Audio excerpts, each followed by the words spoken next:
Welcome dear rockers, कैसे हैं आप सभी। तो आज हम लेकर आ चुके हैं 2013 में रिलीज हुई एक बेहतरीन heart warming American drama movie जिसका नाम है लेबर डे। तो कहानी की शुरुआत होती है 1987 में। अपनी कहानी की हीरोइन एडली अपने बेटे हेनरी के साथ एक गांव में रहती है। एडली के पति की बात करूं तो उसको छोड़कर जा चुका है वो, क्योंकि हेनरी के पैदा होने के बाद वो दूसरा बच्चा चाहता था। एडली 2-3 बार प्रेग्नेंट हुई भी थी, लेकिन हर बार उसका किसी वजह से अबॉर्शन हो गया। इस वजह से पति उसको छोड़कर चला गया और अब वो किसी और से शादी करके अपना दूसरा परिवार बसा चुका है। एडली की लाइफ में हुई इन घटनाओं की वजह से वो बहुत ही डिप्रेस्ड रहती है। बात बात पे उसे घबराहट होती है, बेवजह हाथ उसके कांपते रहते हैं। वो घर से बाहर कभी कभार निकलती है, मतलब उसे लोगों से मिलना भी अच्छा नहीं लगता यार। और आज बैंक से कुछ पैसे निकालने थे, लेकिन गाड़ी स्टार्ट करते वक्त वो बड़ी नर्वस होती है और हाथ उसके फिर से कांपने लग जाते हैं। जैसे तैसे ड्राइव करके वो हेनरी को बैंक तक पहुंचा देती है। वो खुद अंदर नहीं जाती, बल्कि एक चेक हेनरी के हाथ में देती है और वो बैंक जाता है। वहाँ के लोग पूछते हैं कि हर बार तुम ही चेक ले आते हो, तुम्हारी माँ क्यों नहीं आती। तो हेनरी कहता है कि वो जरा बिजी रहती है इसीलिए। ये कहकर वो चेक अमाउंट निकाल कर लेके जाता है दोस्तों।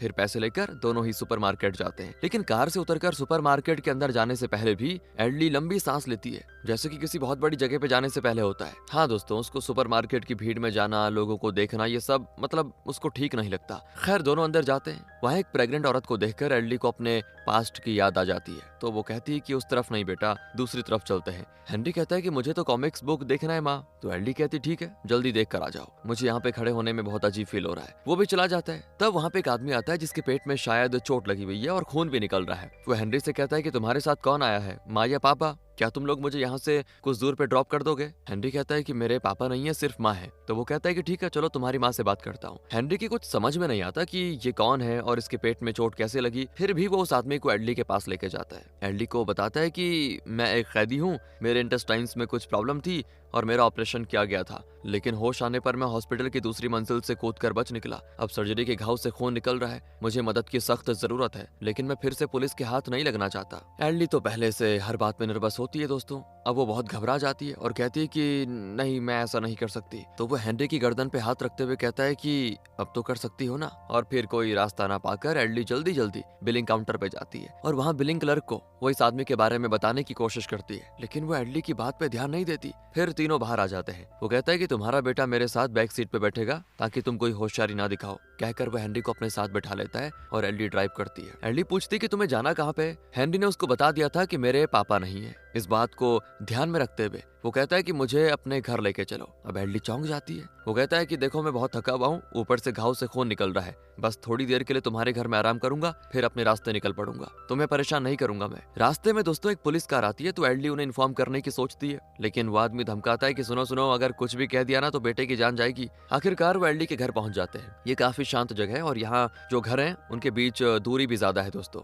इसलिए पुलिस को इस आदमी की भनक तक नहीं लगेगी। खैर वो घर के अंदर आ जाता है। इस आदमी का नाम है फ्रैंक और यही है दोस्तों अपनी कहानी का हीरो। दरअसल फ्रैंक को अपनी पत्नी और बच्चे का कत्ल करने के केस में 25 साल जेल की सजा मिली थी और सजा के 5 साल काटने के बाद उसके इंटेस्टाइन में कोई प्रॉब्लम हुई और उसका ऑपरेशन किया गया और ऑपरेशन के बाद उसे वार्ड में शिफ्ट किया गया था, तभी वो वहां से बचकर भाग गया। ये सारी बातें बताते बताते वो किचन में जाता है। तब एडली चाकू उससे छुपा के रखती है। फिर एडली उसको चाय देती है जिसमें उसने कुछ मिलाया होता है दोस्तों, पर वो उसको नहीं पीता। हाँ वो भी बहुत तेज है। कहता है कि तुम मुझे जैसा समझ रही हो मैं वैसा नहीं हूँ, बुरा आदमी नहीं हूँ मैं, पर हालात ऐसे हैं कि मेरी लाइफ में इतना कुछ हो गया और मुझे जेल जाना पड़ा। देखो मैं तुम्हें या तुम्हारे बेटे को कोई ठेस नहीं पहुंचाऊंगा। अगर इस बीच पुलिस आ गई तो मैं उन्हें नहीं बताऊंगा कि तुमने मुझे पनाह दी थी, बल्कि उनको ये बताऊंगा कि मैंने तुम दोनों को बंदी बना के रखा हुआ था। मुझे बस अंधेरा होने तक यहाँ पे जगह दे दो, मैं खुद ही चला जाऊंगा। वैसे यहाँ से रेलवे स्टेशन कितनी दूर है? तो एडली कहती है कि 20 मिनट लगेंगे, तुम्हें जो करना है करो, लेकिन मेरे बेटे के नाम से मुझे मत धमकाओ। अगर मेरे बेटे को तुमने कुछ भी करने की सोची ना तो मैं उसको बचाने के लिए किसी भी हद तक जा सकती हूँ, बता रही हूँ। फ्रैंक भी उसकी बात को समझ जाता है। अब अगले सीन में दोस्तों वो टीवी देख रहे होते हैं, उसमें फ्रैंक के बच निकलने के बारे में ही न्यूज चल रही होती है। फिर फ्रैंक उन दोनों को बांध के कहता है कि अब मैं बच निकलूंगा और पुलिस आएगी तो उन्हें लगेगा कि तुम दोनों को मैंने हॉस्टेज बना के रखा हुआ था और फिर वो तुम पे शक नहीं करेंगे। एडली के पास चाकू है दोस्तों, लेकिन वो बचने की कोशिश नहीं करती, क्योंकि अब उसको लगता है कि फ्रैंक बुरा आदमी नहीं है और उसका कोई गलत इरादा भी नहीं है। फिर फ्रैंक किचन में जाकर खाना पकाने में लग जाता है और बहुत बढ़िया खाना बनाता है। फिर हेनरी को खोलकर उसे खाना देता है, पर वो एडली को नहीं खोलता और उसे खुद स्पून से खाना खिलाने लग जाता है। हेनरी और एडली तो हैरान रह जाते हैं कि ये तो सच में बहुत ही अच्छा आदमी मालूम होता है। इतना ही नहीं दोस्तों, एडली जिंदगी के उस मोड़ पे खड़ी है जहाँ वो किसी के प्यार के लिए तरस रही है कि कोई मेरा ख्याल करे, मेरे दर्द को समझे। फ्रैंक का बर्ताव देखकर उसको लगता लगता है कि काश मेरा पति मेरी इतनी केयर करता। फिर रात होती है तो फ्रैंक वहां से निकलने की सोचता है, लेकिन पुलिस पूरे इलाके में पेट्रोलिंग कर रही है, इसलिए फिलहाल वो बाहर नहीं जा सकता वरना फंस जाएगा। वो एल्डी से पूछता है कि सुबह की ट्रेन कितने बजे निकलती है, पर एल्डी तो घर से बाहर ही नहीं निकलती ना, इसलिए वो इस बारे में ज्यादा नहीं जानती। फ्रैंक कहता है कि देखो आज रात मुझे यहाँ पे रुकने दो, कल सवेरे मैं खुद चला जाऊंगा, कहकर वो एल्डी को भी खोल देता है। फिर सभी सो जाते हैं। आधी रात को हेनरी उठकर ये देखने आता है कि फ्रैंक कर क्या रहा है। फ्रैंक हॉल में सोफे पे लेटा होता है लेकिन जाग रहा होता है। उसको देखते ही हेनरी डर कर फिर अपने कमरे में भाग जाता है। सुबह फ्रैंक जल्दी उठकर नाश्ता बनाता है और हेनरी को देता है पहले। तो हेनरी पूछता है कि आप जेल गए क्यों थे। फिर फ्रैंक उसको अपनी कहानी बताता है और पूछता है कि तुम्हारे पापा माँ से अलग क्यों हो गए। तब हेनरी कहता है कि मेरे पैदा होने के बाद मेरे पापा दूसरा बच्चा चाहते थे, लेकिन माँ का अबॉर्शन हो गया। इस बात पे पापा ने माँ से लड़ाई की और चले गए। फ्रैंक बड़ा हैरान होता है कि ये भी कोई वजह है क्या पत्नी से अलग होने की। खैर इतने में दोस्तों एल्डी आ जाती है और रस्सी लाकर फ्रैंक को देती है कि लो बांध लो मुझे। तो फ्रैंक कहता है कि इसकी जरूरत नहीं है, मुझे बस यहाँ से बच निकलना है। एल्डी कहती है कि ये लेबर डे का समय है और वीकेंड भी है, इसीलिए और 2-3 दिन के लिए यहाँ से कोई ट्रेन नहीं जाएगी। फ्रैंक कहता है कि यार ये क्या मुसीबत है, अब मुझे मतलब और 3 दिन यहाँ रुकना पड़ेगा। लेकिन अब एल्डी को उसको यहाँ रखने से कोई एतराज नहीं होता दोस्तों। वो फ्रैंक पर भरोसा करने लग जाती है। फिर वो फ्रैंक का बनाया हुआ नाश्ता चखती है और दंग रह जाती है, क्योंकि बहुत ही टेस्टी होता है वो। इतना ही नहीं, वो घर की साफ सफाई, छोटे मोटे रिपेयर्स वगैरह भी करने लग जाता है। कार में कोई खराबी थी उसे भी ठीक कर देता है। मतलब इस तरह सारे काम करते हुए बहुत बढ़िया तरीके से रहता है और उसको देखकर एल्डी को ऐसे लगता है जैसे कि फ्रैंक इसी घर का अपना आदमी है। धीरे धीरे एल्डी और हेनरी दोनों फ्रैंक को पसंद करने लग जाते हैं। इतना ही नहीं, वो बेसबॉल के बारे में भी काफी कुछ जानता है दोस्तों और हेनरी को उसके तौर तरीके सिखाता है। मतलब अब ये देखकर एल्डी को लगता है कि यार ये तो परफेक्ट फैमिली मैन है। 1-2 दिन में ही एल्डी को फ्रैंक बड़ा पसंद आ गया। फ्रैंक के पैंट में दोस्तों छेद होता है तो एल्डी उस पे सिलाई करती है बढ़िया तरीके से, जैसे कोई अपने आदमी का करता है। इतने में कोई दरवाजे पर पीटता है तो फ्रैंक को थोड़ी घबराहट होती है, यार कौन होगा, और वो एल्डी को पकड़ लेता है। हेनरी दरवाजा खोलता है तो पता चलता है कि पड़ोस का एक बुजुर्ग आदमी आया हुआ है जो इनके लिए फल लाया है। पूछता है कि बेटा तुम्हारी माँ कहाँ पे। तो हेनरी कहता है कि वो तो नहा रही है। इस पर बुजुर्ग कहता है कि सुना है एक कैदी बच निकला है और शायद इसी इलाके में घूम रहा है वो कहीं, इसीलिए अगर कोई दरवाजा खटखटाए तो झट से खोलना मत, अपनी माँ से भी कह देना कि सावधान रहे, कहकर वो चला जाता है। फ्रैंक एल्डी से माफी मांगता है कि मैंने बस अपनी सेफ्टी के लिए तुम्हें पकड़ा था, ठीक है। फिर वो एल्डी और हेनरी को पीच पाई बनाना सिखाता है। तीनों खूब हंसते हैं, साथ मिलकर उस डिश को बनाते हैं। इस दौरान एल्डी को फ्रैंक के लिए थोड़ी सी फीलिंग्स आ जाती हैं, लेकिन फ्रैंक को एल्डी के लिए ऐसा कुछ महसूस नहीं होता। वो बस उसे डिश बनाना सिखा रहा होता है। पाई के ऊपर आटे की एक पतली सी परत लगानी होती है जो एल्डी ठीक से लगा नहीं पाती, क्योंकि हमेशा की तरह वो टेंशन के मारे उसके हाथ कांप रहे होते हैं। पर फ्रैंक उसकी हिम्मत बढ़ाता है कि तुम फिर कोशिश करो, जरूर कर पाओगी। आखिर एल्डी उसको ठीक से रख पाती है। ये देखकर तो हेनरी भी हैरान रह जाता है, क्योंकि फ्रैंक सिर्फ 2-3 दिन यहाँ पे रहा है, लेकिन इतने कम समय में एल्डी के अंदर एक बदलाव आ चुका है। और हेनरी अपनी माँ के लिए बहुत खुश है दोस्तों, क्योंकि अब एल्डी के अंदर का डर, नर्वसनेस, कंफ्यूजन खत्म होता हुआ दिख रहा है। एल्डी मतलब बहुत ही अच्छा फील करती है। उस रात भी पुलिस पेट्रोलिंग चलती है। अब देखो ना कंडीशन क्या है। 2 दिन पहले तो एल्डी फ्रैंक को घर से निकाल कर बाहर कर देना चाहती थी, लेकिन अब वो कहती है कि तुम चाहो तो और 2-3 दिन रह सकते हो, जब पुलिस की पेट्रोलिंग खत्म हो जाएगी तब चले जाना। अगले दिन से फ्रैंक फिर घर के काम वगैरह में लग जाता है दोस्तों। एल्डी की बहुत ही केयर करता है वो।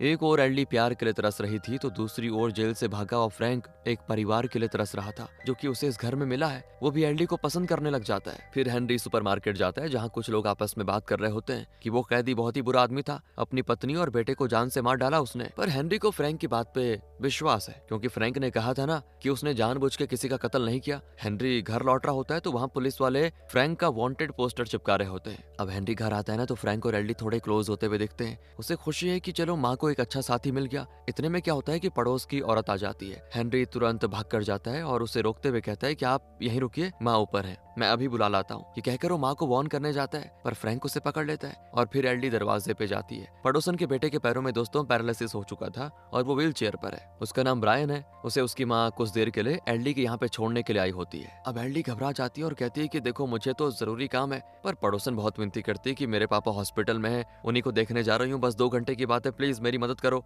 अब क्या करती वो, कोई रास्ता न पाकर एल्डी ब्रायन को अंदर लेके जाती है और उसकी माँ हॉस्पिटल चली जाती है ब्रायन की। अब फ्रैंक ब्रायन से बहुत ही अच्छे से पेश आता है। वैसे दोस्तों एल्डी और हेनरी को लगता है कि इतना भला आदमी कातिल नहीं हो सकता। तब फ्रैंक कहता है कि हम बेसबॉल खेलने जा रहे हैं, तुम भी चलोगे ब्रायन। ब्रायन कहता है कि हाँ, फिर वो मिलकर बेसबॉल खेलते हैं। फ्रैंक उसको एक कैप पहनाता है जिसपे लिखा होता है बी। वो कहता है बी फॉर ब्रायन, और ब्रायन को बड़ी खुशी होती है क्योंकि उसे आज तक किसी ने इतने प्यार से कभी बात नहीं की थी। फ्रैंक उसे अपना नाम बताता है और इस तरह दोनों की बढ़िया दोस्ती हो जाती है। फ्रैंक कहता है कि हेनरी बॉल को हिट करेगा और बॉल तुम्हारी दिशा में आएगी, तब तुम बढ़िया कैच कर लेना, ओके। इस तरह वो बच्चे के साथ बच्चा बनकर खेलने में लगा है। फिर वो एल्डी को भी बैट करने को कहता है, तो एल्डी कहती है कि मुझे तो नहीं आता। कहता है अरे कोई रॉकेट साइंस नहीं है, मैं सिखाता हूँ। कहकर वो एल्डी के साथ बैट पकड़कर उसके हाथों को हिट करवाता है। मतलब बहुत लंबे समय के बाद एल्डी इतनी खुश है दोस्तों। अगले सीन में वो टीवी देख रहे होते हैं और तब फ्रैंक ब्रायन की बहुत ही केयर करता है, जिसको देखकर एल्डी फ्रैंक की और इज्जत करने लगती है कि ये कितना निस्वार्थ आदमी है। टीवी पर फ्रैंक के बारे में न्यूज चल रहा होता है, ब्रायन भी देख रहा होता है। इतने में उसकी माँ आ जाती है और तब फ्रैंक छुप जाता है। इसी बीच टीवी पर फ्रैंक का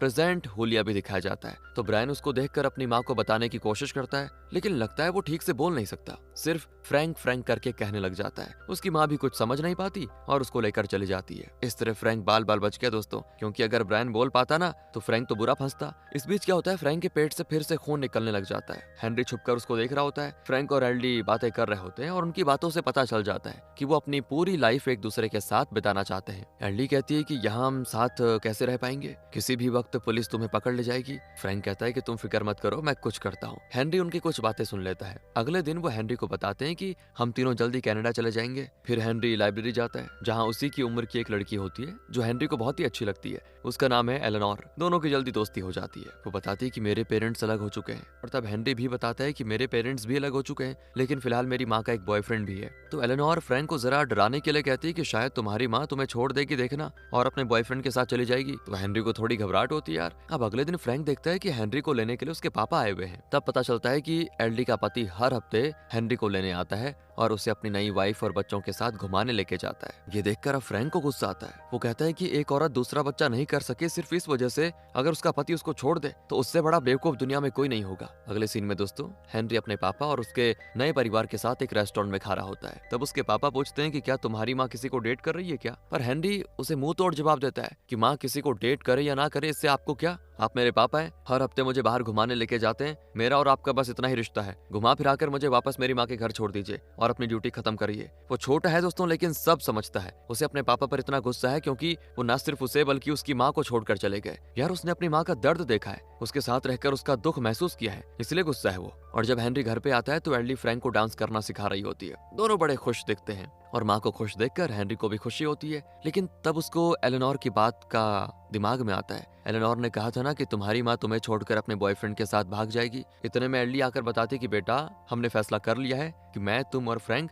तीनों कनाडा चले जाएंगे। तो हेनरी जरा डगमगाकर पूछता है क्या आप मुझे छोड़कर चले जाएंगी? अरे एल्डी कहती कैसी बातें कर रहे हो बेटा, मैं तुम्हें छोड़कर कैसे जा सकती हूँ? देखो हम सब कनाडा जाकर सेटल हो जाएंगे, मुझे एक नई लाइफ मिलेगी, तुम्हें नया स्कूल और नए फ्रेंड्स मिलेंगे और फ्रैंक को एक आजाद जिंदगी मिलेगी, तीनों बड़े खुश रहेंगे। तब जाकर हेनरी को चैन आता है और वो खुश हो जाता है। अगले दिन दोस्तों वो चीजें पैक करने लग जाते हैं, शायद कल कनाडा जाने वाले हैं। फ्रैंक एल्डी के कुछ फोटोज देख रहा होता है जो कि उसकी प्रेगनेंसी के वक्त ले गए थे। तब हेनरी बाहर जाने लग जाता है तो फ्रैंक पूछता है इतनी जल्दी कहाँ जा रहे हो? हेनरी कहता है मैं अपने एक दोस्त से मिलने जा रहा हूँ। असल में हेनरी तो एलेनोर से मिलने के लिए गया था कि कनाडा जाने से पहले एक बार उससे मिल लूं। यहाँ फ्रैंक के पेट से फिर से खून निकलने लग जाता है और उसकी दवाई भी खत्म हो गई है। अगर हेनरी घर पे होता तो वो मेडिकल जाके लेके आ जाता, लेकिन अब वो बाहर गया हुआ है। तो फ्रैंक एल्डी से कहता है कि प्लीज क्या तुम मेरी दवाई लेके आ जाओगी? पर दिक्कत तो ये है ना, एल्डी को बाहर जाने से बहुत डर लगता है। वो कार ड्राइव करने की कोशिश करती है लेकिन टेंशन के मारे उसके हाथ कांपते रहते हैं। तो फ्रैंक पूछता है एक बात बताओ, तुम अक्सर इतनी नर्वस और टेंस्ड क्यों रहती हो, क्या बात है? फिर एल्डी अपनी पूरी कहानी बताती है कि हेनरी के पैदा होने के बाद मैंने और मेरे पति ने दूसरा बच्चा करना चाहा। खासकर मेरे पति को एक और बच्चा करने की चाह थी। मैं प्रेग्नेंट भी हुई थी लेकिन अबॉर्शन हो गया। फिर हम डॉक्टर के पास गए, उन्होंने कहा कि कुछ महीनों के बाद फिर ट्राई करो। हमने फिर कोशिश की लेकिन वो प्रेगनेंसी भी अबॉर्ट हो गई। फिर तीसरा बच्चा भी गिर गया तो मेरे और मेरे पति के बीच अनबन शुरू हो गई। लेकिन फिर से मैं प्रेग्नेंट हुई और इस बार फुल प्रेगनेंसी के बाद बच्चा पैदा भी हुआ लेकिन मरा हुआ। इसके लिए मेरे पति ने मुझे दोष दिया, जिससे दोनों के बीच झगड़ा हुआ। मैंने उसको समझाया कि एक बेटा है तो फिर दूसरे का इतना क्या है, लेकिन नहीं, हेनरी के पिता पर दूसरा बच्चा करने का बहुत सवार था और क्योंकि मैं उसकी ये ख्वाहिश पूरी नहीं कर पाई तो वो मुझे छोड़कर चला गया और उसने अपनी कोई साथ वाली से शादी कर ली, उसके साथ अपना एक नया परिवार बसा लिया। और फिर दोस्तों इसके बाद जब भी एल्डी बाहर जाती है ना, किसी प्रेग्नेंट औरत को देखती है तो उसके हाथ पैर कांपने लग जाते हैं, बहुत ही डिप्रेशन में चली जाती है। इसलिए बाहर जाने से वो डरती है और किसी से मिलना नहीं चाहती। तो फ्रैंक उसको दिलासा देता है कि अब मैं आ गया गया हूँ ना, सब ठीक हो जाएगा। तब एल्डी पूछती कि तुम्हें एक बात बताओ ना, जेल क्यों जाना पड़ा? फिर फ्रैंक अपनी कहानी बताता है। फ्रैंक दोस्तों एक गांव में रहता था। वो एक सोल्जर था जिसने वियतनाम वॉर में हिस्सा लिया था। बाद में वो अपने गांव में खेती करने लगा। उसके पड़ोस के घर में एक लड़की आई थी जो शहर से यहाँ पे वेकेशन के लिए आई हुई थी। दोनों के बीच प्यार हुआ, वो इंटीमेट भी हुए। फिर वो लड़की शहर चली गई, लेकिन फिर पता चला कि वो प्रेग्नेंट है। लगभग 5 महीने की प्रेगनेंसी में उसने फ्रैंक से शादी भी की। कुछ ही महीनों में बच्चा भी पैदा हो गया। उसे बच्चा संभालने में कोई दिलचस्पी नहीं थी, तो फ्रैंक बच्चे को संभालता था और वो काम पे जाती थी। लेकिन काम से वो रोज देर रात को लौटती थी। हमेशा पार्टीज, शराब, बॉयफ्रेंड्स, इन सभी में बिजी रहती थी। इस वजह से फ्रैंक का गुस्सा बढ़ने लगा। उनके रिश्ते में एक कड़वाहट आ गई। एक दिन वो बेसबॉल मैच देखने के बहाने चली गई, लेकिन जब फ्रैंक ने पूछा तो पता चला कि वैसा कोई मैच था ही नहीं। दरअसल वो तो एक पब में जाकर खूब शराब पी रही थी और फ्रैंक की आंखों के सामने अपने किसी बॉयफ्रेंड के साथ क्लोज हो रही थी। फ्रैंक को ये बर्दाश्त नहीं हुआ। घर आकर जब फ्रैंक ने उससे इस बारे में सवाल किया तो वो तो अकड़ कर जवाब देने लगी। और इस दौरान फ्रैंक को पता चला कि ये बच्चा उसका है ही नहीं, ये उसकी वाइफ के किसी बॉयफ्रेंड का बच्चा है। उसने फ्रैंक से प्यार का नाटक किया और उससे शादी भी की। उसे लगा फ्रैंक गांव का आदमी है, भोला है, इसे मैं आसानी से अपने बच्चे का बाप बता दूंगी तो मान जाएगा। ये सब उसकी प्लानिंग थी दोस्तों। और वो फ्रैंक से शादी करके उसको शहर ले आई और अब प्रेजेंट में वो शराब के नशे में ये सारी बातें बक देती है। सच जानकर फ्रैंक को बड़ा गुस्सा आता है, खून खौल उठता है उसका और गुस्से में वो उसको दीवार पे धक्का दे देता है। दीवार पे उसका सर लगता है, वो नीचे गिर जाती है। असल में वो मर चुकी थी और तब फ्रैंक को याद आता है कि इस झगड़े में वो बच्चे को भूल गया था जिसे वो बाथटब में छोड़ आया। वो भागकर जाता है लेकिन बहुत देर हो चुकी थी। बाथटब पानी से भर गया था और उसी में डूबकर बच्चा भी मर गया। पुलिस ने फ्रैंक को अरेस्ट कर लिया और अपनी पत्नी और बच्चे के कत्ल में उसको 25 साल की जेल की सजा सुनाई। फ्रैंक 5 साल की सजा काट चुका है। उसे लगा जो हुआ वो एक एक्सीडेंट था, मैं कातिल के काबिल नहीं हूँ तो उसके लिए सजा क्यों भुगतूं। इसीलिए वो हॉस्पिटल से बच निकला। ये सारी बातें वो प्रेजेंट में एल्डी को बताता है। एल्डी को उसके लिए बुरा भी लगता है और वो कहती है कि हमें कैसे भी करके कनाडा जाना होगा, बस हम वहीं पे खुश रह पाएंगे। इसी बीच हेनरी एलेनोर से मिलकर वापस आ जाता है। वो अपने पापा के लिए एक लेटर लिखता है और जाकर पापा के घर के लेटर बॉक्स में डाल देता है। उसने लेटर में लिखा होता है कि हम कनाडा जा रहे हैं। लेटर को बॉक्स में डालकर वो वापस लौट रहा होता है कि तभी शरीफ की गाड़ी वहां पे आती है। दरअसल छुट्टियों के बाद आज स्कूल खुला है, इसीलिए हेनरी को यहाँ पे घूमते देखकर शरीफ को लगता है कि ये बच्चा स्कूल जाने के बजाय सड़कों पर क्यों घूम रहा है, कुछ दिक्कत है। तो वो तुरंत गाड़ी रोककर उससे पूछता है कि बेटा स्कूल नहीं गए क्या आज? अब हेनरी घबरा जाता है, कहता है कि सर अभी जा ही रहा था। शरीफ कहता है तुम्हारा घर कहाँ पे? तो हेनरी को टेंशन हो जाती है जो उसके चेहरे पे साफ दिखती है। शरीफ को शक हो जाता है कि जरूर घर में झूठ बोलकर स्कूल जाने के बजाय यहाँ वहाँ घूम रहा है। वो कहता है ठीक है तुम गाड़ी में चढ़ो, मैं तुम्हें घर छोड़ देता हूँ। हेनरी भी चढ़ जाता है। वो हेनरी को घर ड्रॉप करता है, लेकिन तब देखता है चीजें पैक करके कार में रखी गई हैं। और यही नहीं दोस्तों, शरीफ को देखकर एडली के हाथ पैर कांपने लग जाते हैं। उसे डर है कि अगर शरीफ को शक हो गया और वो घर की तलाशी लेने के लिए आ गया तो मुसीबत हो जाएगी। ऊपर से शरीफ हेनरी को छोड़कर जाने के बजाय एडली से पूछता है कि आपका बेटा आज स्कूल नहीं गया, क्या बात है? एडली को पैकिंग करते देखकर वो कहता है कि लगता है आप लोग किसी ट्रिप पे जा रहे हैं। तो वो कहती नहीं नहीं हम कहीं नहीं जा रहे, वो तो बस पुरानी चीजें पैक करके कबाड़ की दुकान में देने जा रहे हैं। शरीफ पूछता है घर पे क्या सिर्फ आप और आपका बेटा रहते हैं? तो वो कहती हाँ, आपने हेनरी को यहाँ ड्रॉप कर दिया उसके लिए थैंक्स। कहकर एडली शरीफ को दफा करने की कोशिश करती, लेकिन वो जाने का नाम नहीं लेता और कहता है कि मैं भी पैकिंग में आपकी मदद कर देता हूँ, चलो। इस तरह कहकर वो घर के अंदर आ जाता है। एडली की तो अब जान निकल जाती है। फ्रैंक ऊपर से इनकी बातें सुन रहा होता है। शरीफ पूछता है कि घर तो एकदम साफ है, क्या घर की सारी चीजें कबाड़ खाने में देने का इरादा है? तो एडली कहती है नहीं सर, ये सारी चीजें बहुत ही पुरानी है, इन्हें कई दिनों से डिस्पोज करने की सोच रही थी, आज ही वक्त मिला मुझे। शरीफ कहता है ठीक है मैं भी हेल्प करता हूँ। कहकर वो भी एक बॉक्स को ले जाकर गाड़ी में रखता है। एडली कहती है मदद के लिए शुक्रिया सर। वो भी कहता है ठीक है मैं चलता हूँ। कहकर वो शेक हैंड करने के लिए अपना हाथ बढ़ाता है, पर एडली के हाथ तो थर थर कांप रहे होते हैं। पर हेनरी तभी उससे हाथ मिलाकर कहता है कि थैंक यू सर। अब शरीफ को लगता है कि शायद ये औरत अजनबियों के साथ हाथ मिलाना पसंद नहीं करती। आखिर वो गुड बाय कहकर चले जाता है और तब जाकर इन तीनों की जान में जान आती है। फ्रैंक कहता है कि अब एक भी पल यहाँ रुकना डर है, तुम दोनों जल्दी से बैंक जाकर सारे पैसे लेकर आ जाओ, तब तक मैं बाकी चीजें पैक करता हूँ। फिर तुरंत निकल जाते हैं। तो एडली और हेनरी बैंक जाते हैं। एडली एक चेक में अपना अकाउंट का पूरा बैलेंस अमाउंट लिख कर दे देती है। इतना बड़ा अमाउंट देखकर कैशियर को शक होता है और वो कहती है कि एक ही दिन में इतना बड़ा अमाउंट हम नहीं दे सकते, 1 मिनट में मैनेजर से बात करके आती हूँ। कहकर वो मैनेजर को बुला लाती है। उसे भी शक होता है कि ये लोग पूरा अकाउंट खाली करके कहाँ जा रहे हैं, जरूर कुछ गड़बड़ है। तो मैनेजर को देखकर एडली की टेंशन और बढ़ जाती है। पूछता है क्योंकि आपका अमाउंट बड़ा है तो हमें कारण जानना जरूरी है, आप इतने बड़े अमाउंट का क्या कर रहे हैं, क्यों जरूरत पड़ गई? वैसे तो अक्सर आपका बेटा आपका चेक लेकर आता था, लेकिन आज आप खुद आई हैं, कहीं आप पे कोई मुसीबत तो नहीं आई? इस तरह वो सवाल पे सवाल कर जाता है। अब दिक्कत यह है दोस्तों, एडली इतनी नर्वस हो चुकी है कि उसके मुंह से शब्द नहीं निकलते, लेकिन हेनरी बड़ा स्मार्ट बंदा है। वो हंसते हुए कहता है कि सर हम सारा पैसा लेकर एक गाँव छोड़कर भाग रहे हैं। तो इस पर वो भी हंसने लग जाते हैं क्योंकि उनको लगता है कि हेनरी मजाक कर रहा है। मैनेजर कहता है कि अरे हमारा वो मतलब नहीं है बेटा, अकाउंट आपका है, पैसे भी आपके हैं, हमने शक के मारे थोड़ी ना पूछा था, आप थोड़ा वेट कीजिए, हम लेके आ जाते हैं। दूसरी ओर घर पर फ्रैंक अकेला होता है और तब पड़ोसन आ जाती है। वो फ्रैंक को देखकर कहती है, आप कौन है भाई जी? तो एडली कहता है, एडली कहाँ पे? फ्रैंक ये कहकर मैनेज कर लेता है कि घर में थोड़ा रिपेयर का काम था, उसी के लिए उन्होंने मुझे हायर किया हुआ है। एडली बाहर गई हुई है। पर पड़ोसन को शक हो जाता है क्योंकि इस इलाके में हर तरफ फ्रैंक के फोटोज वाले वांटेड पोस्टर्स चिपकाए हुए थे। लगता है वो फ्रैंक को पहचान गई है कि यही जेल से भागा हुआ कैदी है। वो थोड़ा सा घबरा जाती है लेकिन फ्रैंक से कुछ कहती नहीं और जल्दी जल्दी वहां से निकल जाती है। पर फ्रैंक समझ जाता है कि मैं गया काम से, ये पक्का पुलिस को बुलाएगी। इसी बीच एडली और हेनरी बैंक से पैसे लेकर लौट आते हैं। फिर सभी जल्दी जल्दी निकलने लग जाते हैं, लेकिन इतने में उस पूरे इलाके में पुलिस गाड़ियों का सायरन गूंजने लग जाता है। लगता है पुलिस ने इस जगह को घेर लिया है, जरूर उस पड़ोसन ने खबर की होगी। एडली कहती है, हम पीछे के रास्ते से बच निकल सकते हैं, लेकिन फ्रैंक कहता है, नहीं, अगर हम पकड़े गए तो मैं तो फंसूंगा ही, तुम दोनों भी फंसोगे क्योंकि तुमने मुझे पनाह दे रखी है। मैं नहीं चाहता कि मेरी वजह से तुम दोनों के साथ ऐसा कुछ भी हो। ये जो मैंने थोड़े दिन तुम्हारे साथ बिताए मेरी लाइफ के सबसे यादगार और खुशियों से भरे दिन थे। कहकर वो दोनों को हॉस्टेजेस की तरह बंदी बनाता है ताकि उन पर फ्रैंक को पनाह देने का इल्जाम ना लगे। पुलिस वाले फ्रैंक से कहते हैं कि हमने इस जगह को घेर लिया है, कोई भी गलत कदम मत उठाना वरना तुम्हारी जान चली जाएगी।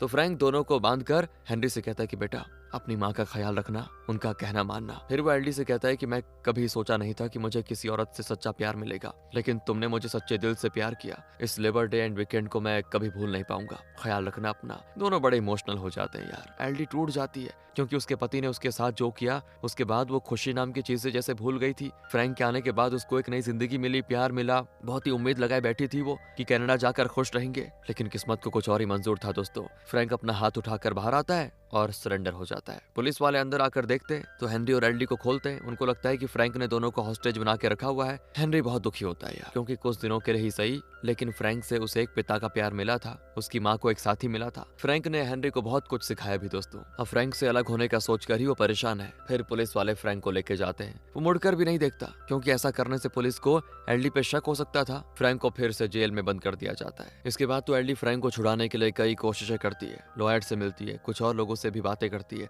पर कोई फायदा नहीं होता। महीने में एक बार वो फ्रैंक को देखने जेल भी जाती है, लेकिन वो किसी से भी मिलने से इनकार कर देता है क्योंकि वो नहीं चाहता कि एडली उससे उम्मीद लगाए बैठे रहे। वो चाहता है कि एडली अब एक अच्छी लाइफ जिए, लेकिन एडली फिर भी अपनी कोशिश जारी रखती है दोस्तों। वो फ्रैंक को कई खत भी लिखती है, लेकिन फ्रैंक उन खतों का कोई भी जवाब नहीं देता, बल्कि खोलता भी नहीं और उन्हें वापस एडली को भिजवा देता है। कुछ साल के बाद का सीन दिखाते हैं। हेनरी अब थोड़ा और बड़ा हो चुका है, बेसबॉल टीम में वो प्लेयर बन चुका है। वैसे वो भूला नहीं कि फ्रैंक ने उसको बेसबॉल के ट्रिक सिखाए थे। उसकी एक गर्लफ्रेंड भी है। फ्रैंक ने हेनरी को कार रिपेयर करना, टायर वगैरह चेंज करना भी सिखाया था। अब वो ये सारे काम खुद ही कर लेता है, लेकिन एडली वो अभी भी फ्रैंक को भुला नहीं पाई, बहुत मिस करती है। फ्रैंक ने दोस्तों इन्हें पीच पाई बनाना सिखाया था, तो फ्रैंक की तरह अब हेनरी भी बढ़िया काम करता है। वो बनाकर अपनी माँ को देता है। मतलब फ्रैंक दूर हो गया, लेकिन उसके जाने के इतने साल बाद भी वो इनकी लाइफ की हर चीज से जुड़ा हुआ है, इनकी लाइफ का हिस्सा बन चुका है। अब सीधे 20 साल के बाद दिखाते हैं। हेनरी लगभग अब 30 साल का हो चुका है और एक बेकरी चलाता है जिसमें वो तरह तरह के पाइस बनाकर बेचता है। एक दिन उसको फ्रैंक का खत मिलता है जिसमें उसने एडली के हाल चाल के लिए पूछा होता है। उसमें लिखा होता है कि मुझे उम्मीद है कि तुम्हारी माँ ने दूसरी शादी कर ली होगी और उसको एक सुखी परिवार मिला होगा। मैं तुम्हारी बेकरी के बारे में एक आर्टिकल में पढ़ा, लगता है तुम्हारे पीच पाइस बहुत ही फेमस हो चुके हैं। मुझे तुम्हारी तरक्की के बारे में जानकर बड़ी खुशी हुई बेटा, तुम पे नाज है मुझे। इतने साल से फ्रैंक ने अपने अंदर जो फीलिंग्स दबा के रखी थी, शायद वो सारी फीलिंग्स उसने इस खत में उतार दी हैं। मैं जल्दी तुमसे मिलने आऊंगा। हेनरी भी इमोशनल हो जाता है, बड़ा खुश है कि फ्रैंक वापस आ रहा है। हेनरी फ्रैंक के खत का जवाब लिखता है कि आपका खत पढ़कर मुझे बड़ी खुशी हुई और मुझे पूरा यकीन है कि आपको देखकर माँ भी बड़ी खुश होंगी। माँ उसी घर में अकेली रहती है, हर दिन आपका इंतजार करती रहती है। मैं भी आपका इंतजार कर रहा हूँ। और अगले सीन में फ्रैंक जेल से छूट जाता है, वो सीधे एडली से मिलने आता है। दोस्तों दोनों की बड़ी उम्र हो गई है, बुजुर्ग हो चुके हैं, लेकिन प्यार अभी भी जवानी वाला है। यहाँ सवाल ये उठता है कि ये दोनों सिर्फ 4 या 5 दिन साथ में रहे थे, क्या ये पॉसिबल है कि इतने कम समय में कोई किसी से इतना प्यार कर सकता है? इतने साल बाद भी एक दूसरे के लिए उनके दिल में इतने इमोशंस है? इसका जवाब है दोस्तों हाँ, जरूर पॉसिबल है। एडली को उसके पति ने जो ठेस पहुंचाई, उसे उम्मीद ही नहीं थी कि उसके दिल और दिमाग पे जो घाव था वो कभी भर पाएगा,